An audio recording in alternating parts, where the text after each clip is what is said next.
أشهد أن لا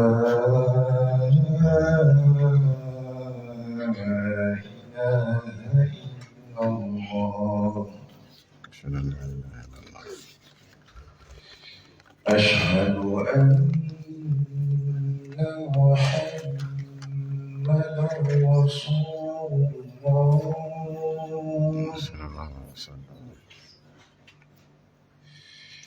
أشهد أن محمدا رسول الله حي على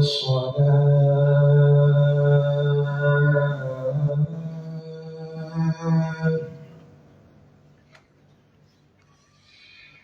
حي على الصلاة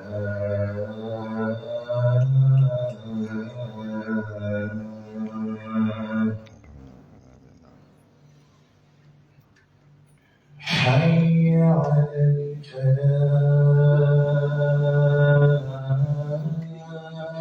الفلاح حي على الفلاح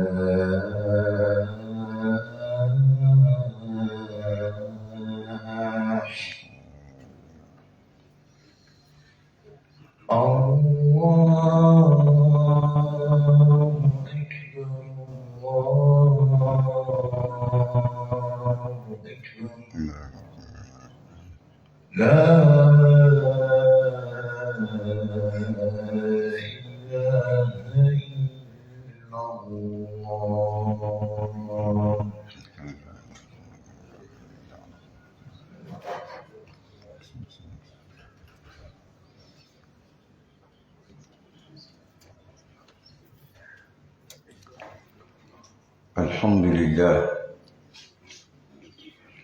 الحمد لله رب العالمين الحمد لله الذي جعل شهر رمضان موسما من مواسم العبادة وقال جل في علاه شهر رمضان الذي أنزل فيه القرآن هدى للناس وبينات من الهدى والفرقان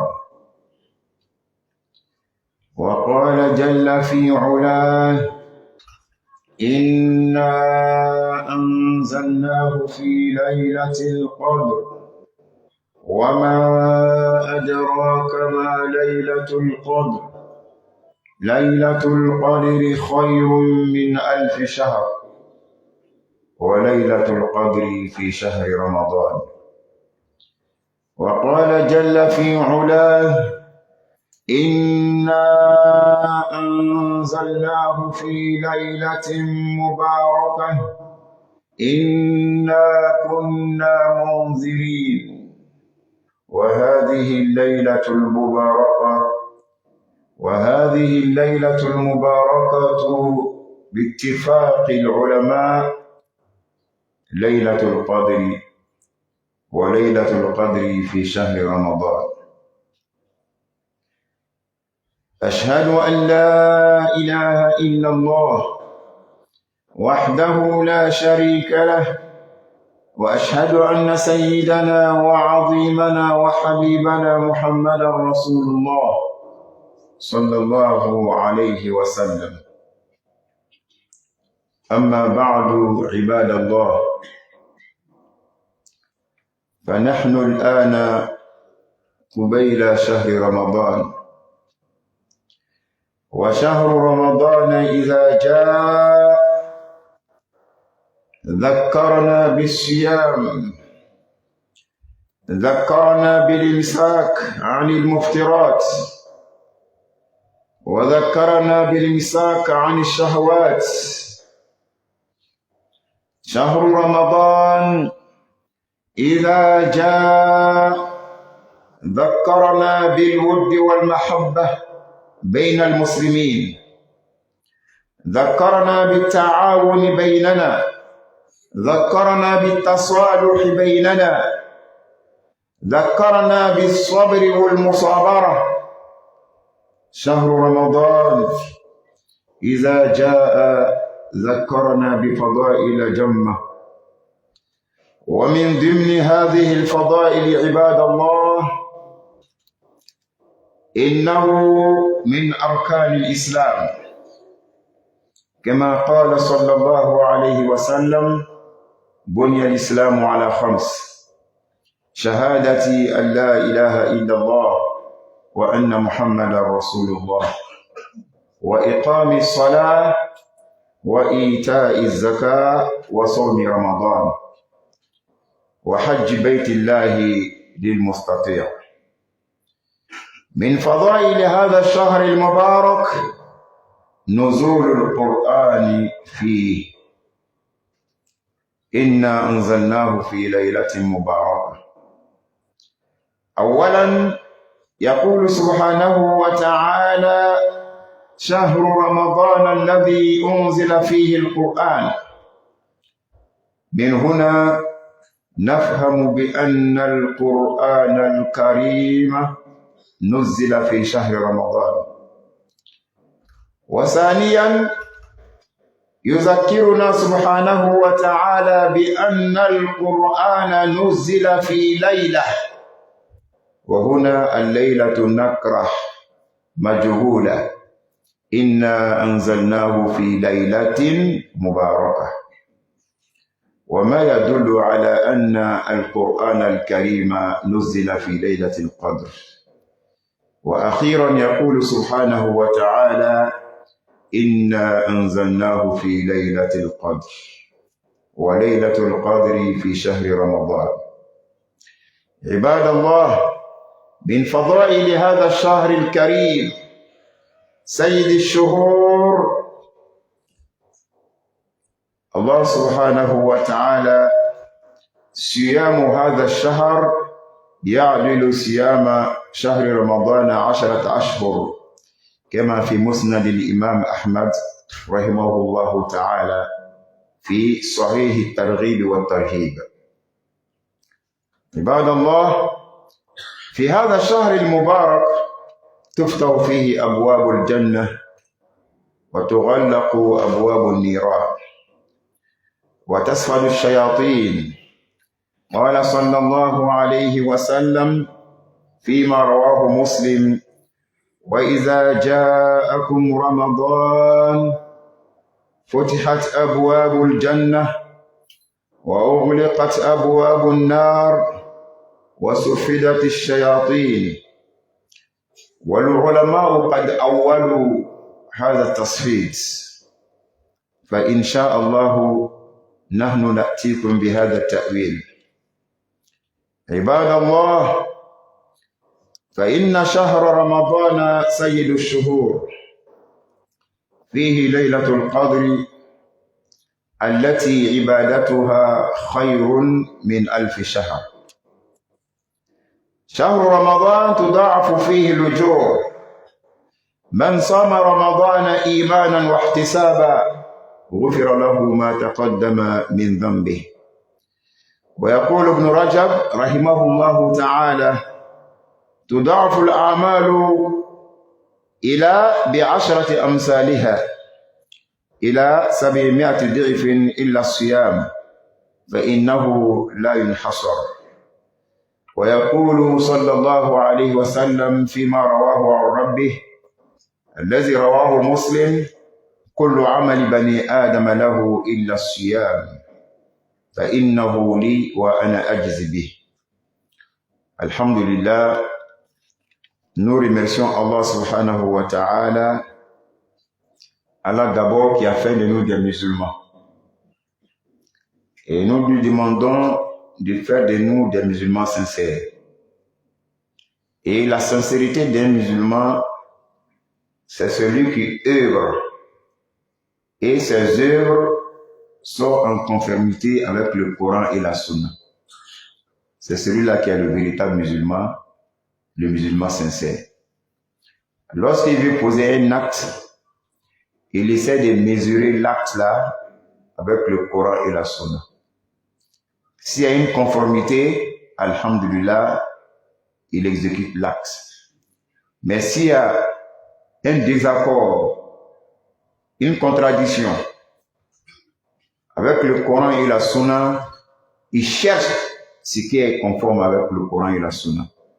C'est celui-là le véritable musulman. C'est celui-là, lorsqu'il pose un acte, automatiquement Allah a exaucé.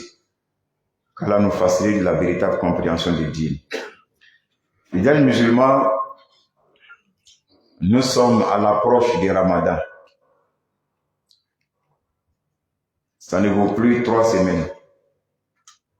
Il nous reste 2 semaines, quelques jours. Il nous reste 2 semaines, quelques jours. Nous allons commencer Ramadan. Allahu Akbar. Allahumma rabbana ballighna shahra Ramadan. Allahumma rabbana ballighna shahra Ramadan. Allahumma rabbana ballighna shahra Ramadan. Oh Allah, fais-nous voir Ramadan. Allahu Akbar. Tout le monde peut voir Ramadan par la grâce d'Allah, mais tout le monde ne peut pas avoir Ramadan. Allah nous en préserve. Tu peux voir Ramadan, tu peux jeûner Ramadan, tu peux savourer Ramadan, mais tu n'as pas eu Ramadan. Allah en kiso kunangoyama. Il y a d'autres qui vont jeûner Ramadan, imanan wa ihtisaba, dans la foi sincère et dans la conviction des récompenses. Tout ce qu'ils font, c'est dans la conviction des récompenses. Et ils veulent qu'Allah les récompense. Tout le reste là, ce n'est rien devant eux. C'est ceux-là qui ont vu Ramadan et qui ont eu Ramadan. Allah en blaouchen. Il y a d'autres qui vont voir Ramadan, qui vont avoir Ramadan, mais qui vont perdre Ramadan. Les jours de la fête, ces jours-là, ils vont perdre tous les mérites. Et donc, juste après Ramadan, ils vont perdre tous les mérites. Pourquoi? Parce qu'ils n'ont pas véritablement gêné dans la foi et la conviction. Sinon, ils vont préserver l'acquis du mois de Ramadan. Qu'Allah nous en préserve. Il y a d'autres, ils verront Ramadan, ils vont vivre Ramadan, mais ils n'auront pas Ramadan comme mérite. C'est ceux-là qui ont gêné, mais ils n'ont pas changé. C'est ceux-là qui ont gêné, ils ont continué l'adultère. Ils ont continué la fornication, même dans le mois de Ramadan. C'est ceux-là qui ont gêné, qui ont négligé les heures de prière, qui n'ont pas fréquenté les mosquées, qui n'ont pas fait les prières nocturnes, qui n'ont pas pris une nouvelle décision, une nouvelle intention de se récréer spirituellement. Ramadan, c'est une occasion de récréation spirituelle. Il faut être créé de nouveau, une nouvelle personne, un nouveau musulman. Le musulman qui est devenu autre chose, autre personne. Il n'est plus celui de l'année dernière. Il n'est plus celui qui faisait haram de l'année dernière. Il n'est plus celui qui commettait l'adultère l'année dernière. Il n'est plus celui qui commettait la fornication l'année dernière. Il n'est plus celui qui médisait l'année dernière. Il n'est plus, c'est celui-là qui s'est recréé spirituellement. Qu'Allah nous facilite cela. Fidèles musulmans, parmi nous, il y a d'autres qui ont regretté déjà Ramadan passé. Ils voulaient faire des adorations. Ils voulaient être assidus dans l'adoration, mais quand Ramadan est arrivé, ils n'ont pas pu honorer à leur engagement. Ils avaient décidé de lire le Coran convenablement. Ils avaient décidé de faire des nawafil convenablement. Ils avaient décidé de poser des actes nobles. Mais Ramadan a commencé et fini et ils n'ont pas pu faire ça à cause de leurs activités. Après Ramadan, tout cela, ils l'ont regretté. Donc, ils sont parmi nous. Donc, maintenant, ils doivent reformuler une nouvelle intention. Ana inda dhanni abdi. De moi, Allah, je réalise l'imagination de mon serviteur. Je réalise l'intention de mon serviteur. Donc, il doit reformuler une nouvelle intention. Inch'Allah, Allah va réaliser ça dans la vie spirituelle. Allah nous facilite cela. Donc, Ramadan, fidèle musulman, ce n'est pas comme les autres mois. Allahu Akbar.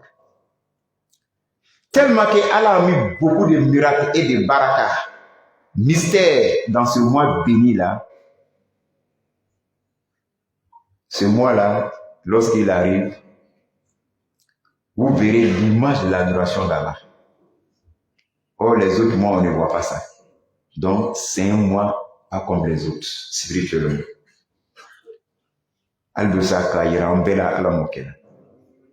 Ramadan, c'est un mois, lorsqu'il arrive, ceux-mêmes qui commettent l'adultère et qui commettent la fornication, ils s'abstiennent en ce moment. 80%, 90% s'abstiennent en ce moment. Même s'ils ne se sont pas repentis d'une repentance sincère, mais temporairement, ils arrêtent l'acte. Parce qu'ils voient que l'acte-là n'est pas conforme à ce mois. Donc, ceux qui vivent en concubinage, ils vont libérer les concubines. C'est-à-dire ceux qui vivent avec des femmes qui ne sont pas mariées, ils vont les libérer temporairement. Et pourquoi? Ils diront à ces femmes-là, ah, c'est vrai qu'on est dans Ramadan. Et ce qu'on est là fait, Dieu n'aime pas. Donc, il faut aller chez tes parents. Parce que tout ce que tu vas préparer pour moi, ça va annuler mon jeûne. Donc, je ne veux même pas que tu me voies, je ne veux pas te voir aussi. Mais le jour de la fête, tu peux venir.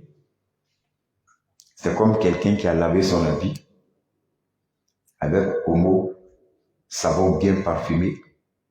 Il a rincé ça dans quoi? Dans l'urine. Oui, il a rincé ça dans l'urine. Ka famille connaît ça, n'est qu'à ça demande pour y ka javel bon quand ka bé.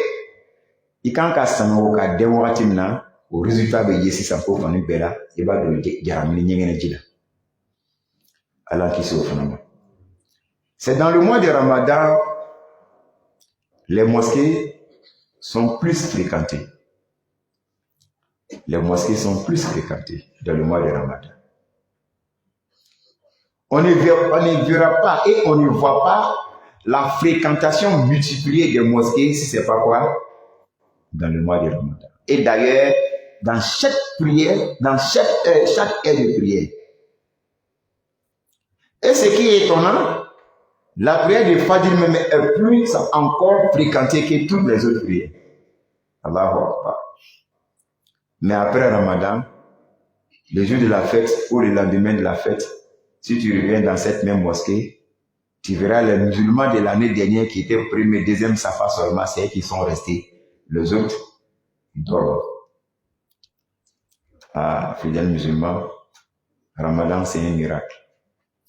Ramadan, ceux qui fréquentaient Fajri durant les 11 mois, ils étaient assidus. Ils sont là tous les jours, tous les Fajri. Ramadan, et même là, ils n'ont plus de place pour les nouveaux venus. Ils sont bousculés. Et même ils viennent prendre les premiers rangs. Or, les anciens qui sont là, ils connaissent les aides, ils viennent. Ils viennent trouver que tout ça là s'est occupé, ils se mettent derrière. Mais ils ne parlent pas. Après, ils vont récupérer les places. Tout le reste là, c'est de la mousse ou l'écume de la mer. L'écume de la mer, ça c'est la mousse lorsque les vagues se frappent en bordure de mer. La mousse qui sort. On appelle ça l'écume. Une fois que le vent frappe ça, il disparaît. Donc une fois que Ramadan finissait là aussi, ils vont disparaître. Mais dans Ramadan, ils sont assidus, ils sont courageux, ils sont dévoués. Mais c'est un dévouement vite. Parce qu'il n'y a pas de quoi, imanan wa ihtisab. La foi sincère et la conviction des récompenses. Et ils sont là fait tout ça à cause du folklore. L'image du Ramadan. La joie que tout le monde voit. On vient, on s'en va, il y a tafsir, il y a tout. Puis ça s'arrête là. Or, Ramadan est venu pour créer quelque chose en toi. Ça c'est quoi? La crainte de Dieu. Voilà pourquoi Allah subhanahu wa ta'ala nous dit Ya ayyuhalladhina amanu kutiba alaykumus siyam kama kutiba ala alladhina min qablikum la'allakum tattaqun. Est-ce que vous voyez? Allah nous dit, oh, vous les croyants, vous les musulmans, je vous ai prescrit le jeûne du mois de Ramadan comme je l'ai prescrit à ceux d'avant vous. Les Yahoudis, les Nasara et autres, aussi ils avaient Ramadan comme jeûne. Mais Allah nous dit la cause de la prescription du mois de Ramadan. Pourquoi Allah nous a institué Ramadan? Pourquoi Allah nous a obligés de jeûner? Il a donné un seul mot. وَهَذِهِ الْكَلْمَةِ مِنْ جَوَامِعِ الْكَلِمِ وَفِيهَا إِشْتِقَاقَاتٍ